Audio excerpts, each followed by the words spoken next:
Hey, what's going on, everybody? We are out here at Woodlawn Memorial Gardens.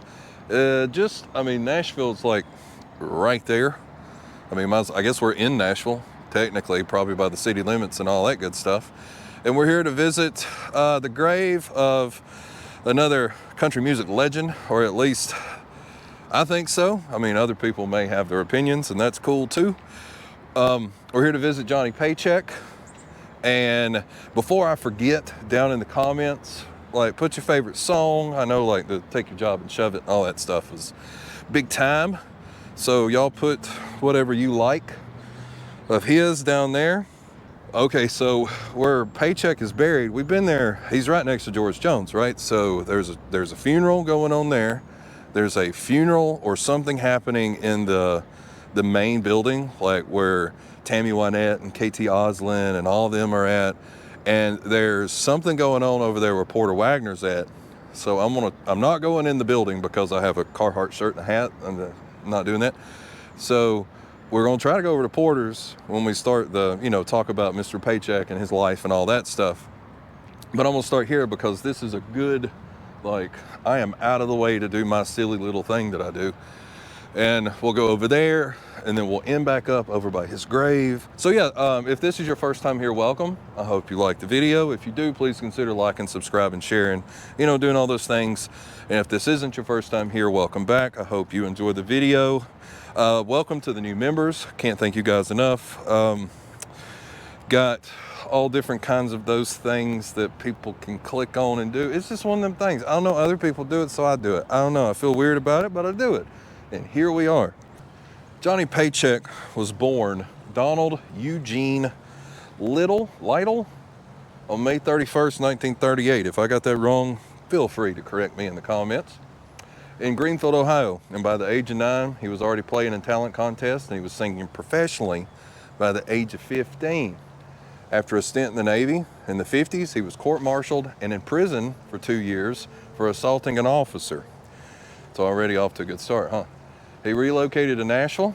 He was a tenor harmony singer with numerous hard country performers in the late 50s and early 60s, including Ray Price. He worked alongside Willie Nelson and Price's band in the Cherokee Cowboys. And in 1960, he reached the top 35 status in Cash Box Magazine's country charts as Donnie Young with the tune Miracle of Love. So before he was Johnny Paycheck, I want to call him Johnny Paycash, but that's so wrong. Before he was Johnny Paycheck, he was Donnie Young. In the early 60s, he convinced country music legend George Jones to hire him, and Paycheck provided harmony vocals as well as bass and steel guitar for Jones. He later co-wrote Jones's hit, Once You've Had the Best, from the early to mid-60s. He's also enjoyed some success as a songwriter for others. Apartment Number 9, which served as Tammy Wynette's first chart hit in 1966. So in 1964, he legally changed his name to Johnny Paycheck, taking the name from a top-ranked boxer in Chicago who once fought Joe Louis for the heavyweight title, and not directly like an alternative to Johnny Cash, as some people believe.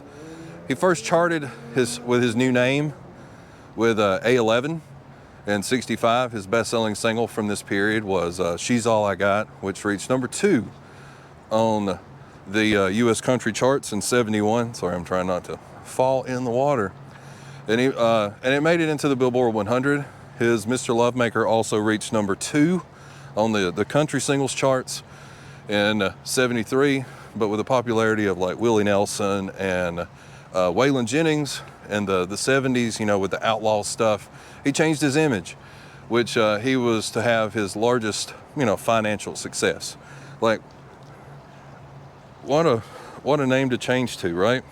So what we're gonna do is I'm gonna go, so right up there, that's where Porter's at, and we're gonna go up there, and we're just gonna be real quiet. Y'all gotta be quiet, okay? Y'all don't say nothing, and we're gonna go up there and we're just gonna walk to his grave, and then we're gonna leave. And we're not gonna cause too big of a fuss, because the last thing I wanna do is get kicked out of a cemetery at the end of the year. See, there's Porter Wagoner right here. There we go.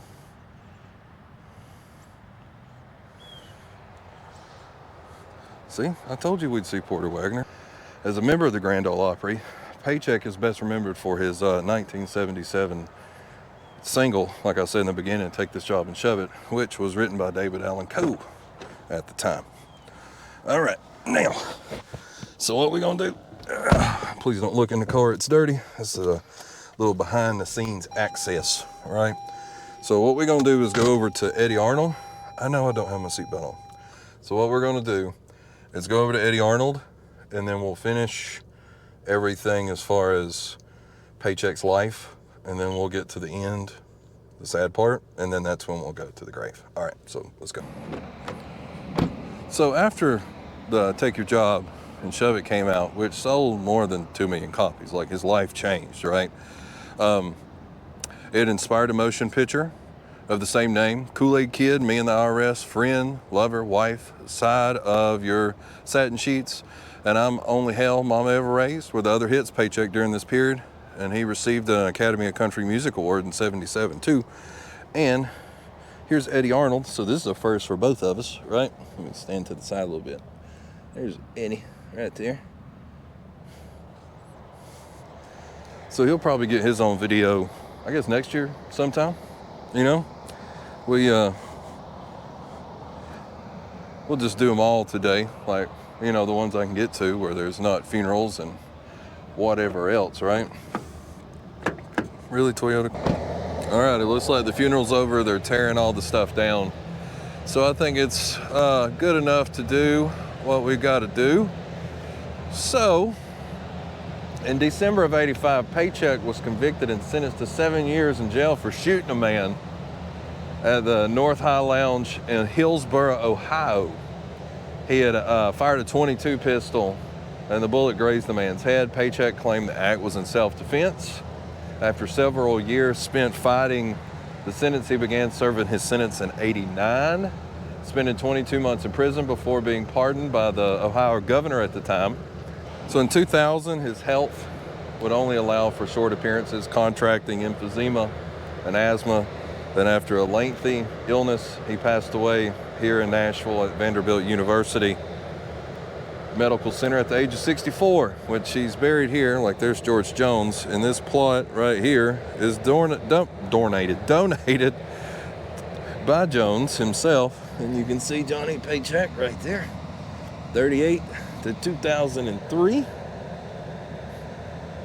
I think this might be our last video of the year. Not really for sure, but yeah, what a way to end the year with Johnny Paycheck. It's just fitting, right?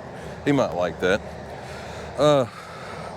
Next year, I don't know. Like, I think I'm gonna have to we'll get out of here on the road so I can get run over by somebody. Next year, I don't know. Honestly, I don't know what the year holds. I've got some plans. We're gonna do some more things, do some more different things. I always say, you know, my cheesy little catchphrase is, you never know what you're gonna find on the back roads, but I feel like you do know what you're gonna find on the back roads, which is us at a cemetery. So I kind of want to break that up. I'm a go against the grain kind of guy. So I want to come up with something else, you know? I have those ideas, we're gonna implement them.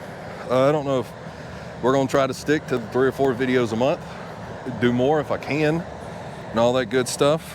So yeah, thank you guys so much. Look, one more time. Let's do our cheesy little thing that we do. And you know, this is the thing, you never know what you're gonna run into, like at these cemeteries. It's a Friday, but right there, grave of Johnny Paycheck. How cool, right?